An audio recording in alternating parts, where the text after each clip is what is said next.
One of the biggest purchases you're ever going to make in your life is buying a house. And for years, we've always been told if we're going to live somewhere, we got to be buying and not renting. But that might not always be the case, especially in today's world. You really got to look to see your particular situation to find out if it's better to buy or if it's better to rent. So today I'm going to go through 6 key points with you guys so you can identify if you should be buying or you should be renting. My name's Javi, by the way. I'm a realtor here in Northwest Indiana. And let's get started. Okay, so let's start with number 1, interest rates and payments. I wanted to start here because it's just one of the biggest determinations of if you should be buying in the first place.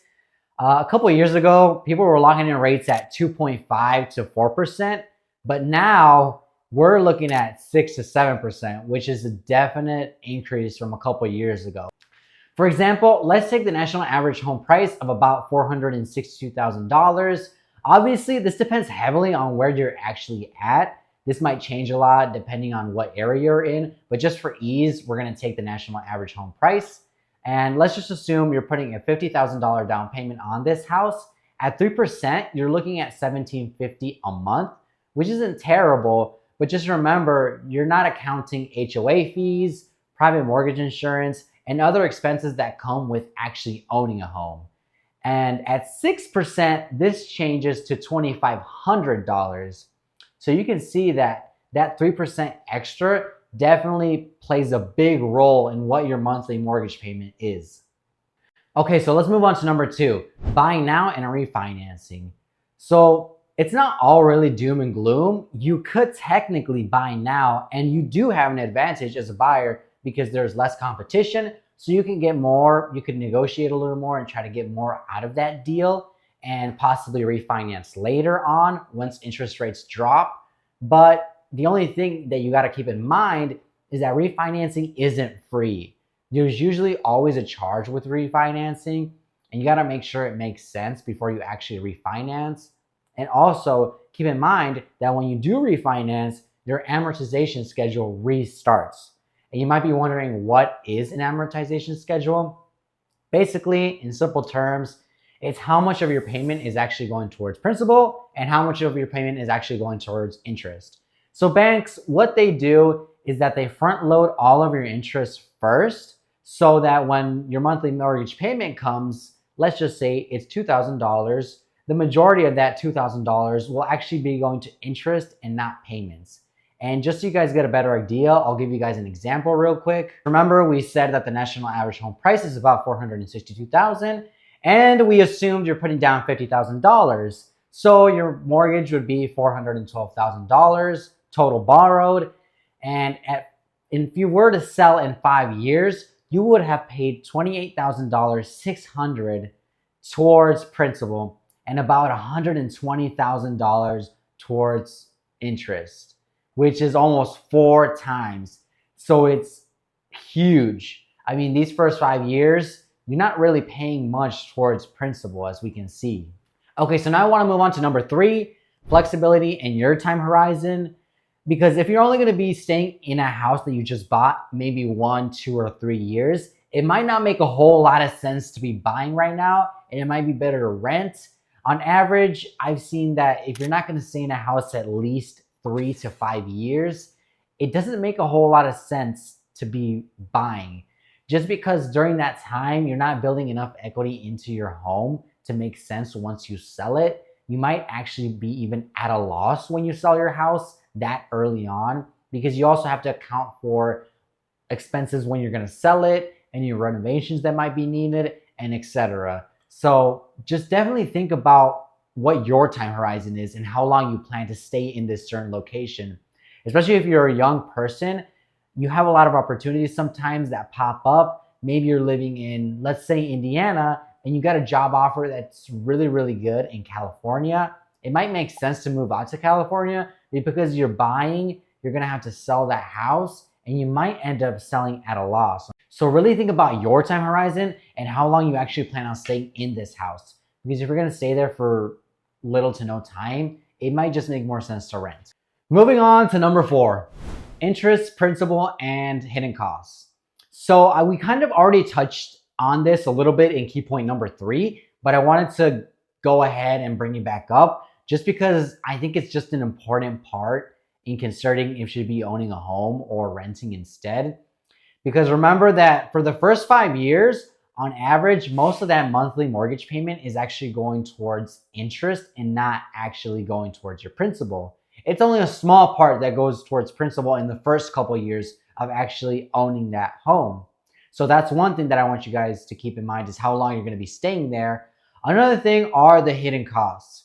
So when you're owning a home, obviously you're not just going to be paying for the mortgage, you're also going to be paying for private mortgage insurance, HOA fees if you have any, and maintenance, and a bunch of other hidden costs that might pop up when you're owning a home, unfortunately.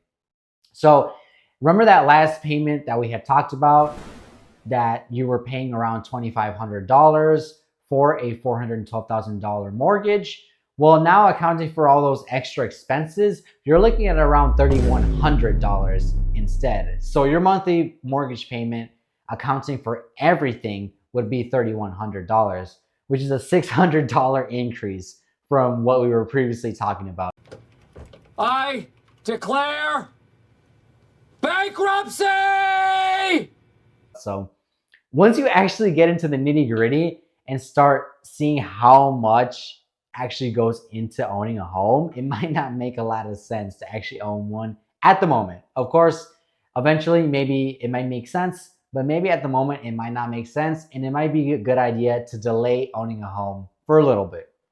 Okay, so now let's get into number 5, the pros of renting versus buying.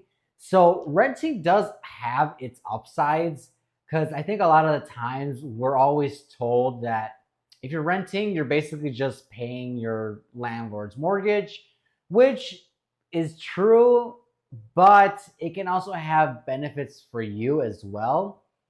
A lot of the times, if someone's gonna actually be moving pretty soon, like throughout this whole video, I've mentioned if you're only gonna be staying in a place for a certain amount of time and you know you might only be there for, let's say, 1 to 3 years, it might just be best to rent just because you never know any hidden costs that might pop up. The good thing about renting is that if something breaks, for the most part, your landlord can replace all of that stuff without any problem. On the other hand, if you were buying, you have to replace all that, and sometimes it might be something big. You really do never know with a house.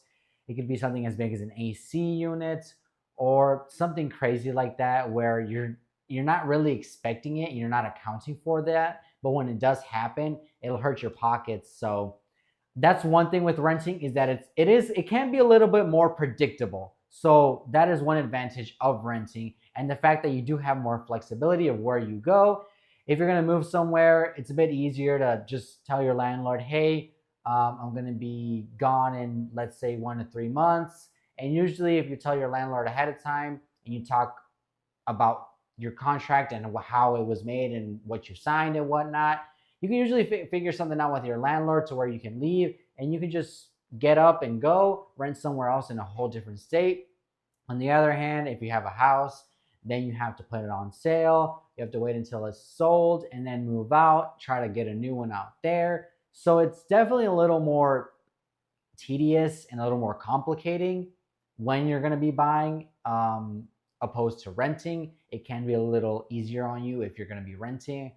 I also want to say though that with buying, you do have the advantage of being able to personalize your home how you want to, and just having that peace of mind that it's your house, you can do whatever you want with it. So that is one good thing about buying your own property. Okay, so finally, number 6, the bigger picture.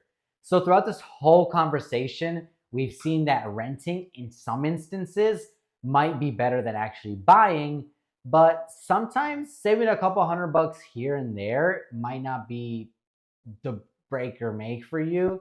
Sometimes it's a lot of psychological factors that come into play when owning a home. Because when you own a home, you definitely have a sense of security. You have a sense that you actually have a place to call home at the end of the day and somewhere where your kids can grow up. So not everything I feel like is just solely based off of money. I think if you can afford it and you really, really, really want to own a home, I would say go for it. If you're one of those that would rather save a couple $100 here and there, then I would say renting is for you. So it really just depends. And I really want you to look at the bigger picture and what you prefer and what your priorities are to determine if you want to buy or rent. All right, so that was my take on renting or buying. I hope it gave you some clarity on whether you should be renting or buying so you can decide between both of those. But I really hope I was able to help you guys a little bit and just give you guys a little more information. Of course, if you really liked it, subscribe, hit the like button, and ring the bell so that way whenever I upload a video, you guys get notified. I have some crazy projects coming up. This is actually the first video that I've made, so it might not be the best, but it will keep improving slowly and better and better and better. So that's the goal. If you guys have any suggestions for future videos, I'm totally open to trying to please you guys. At the end of the day, I made this YouTube channel for everyone to enjoy and just to have fun, be more informed on anything. So I'll catch you guys on the next video. Take care, guys.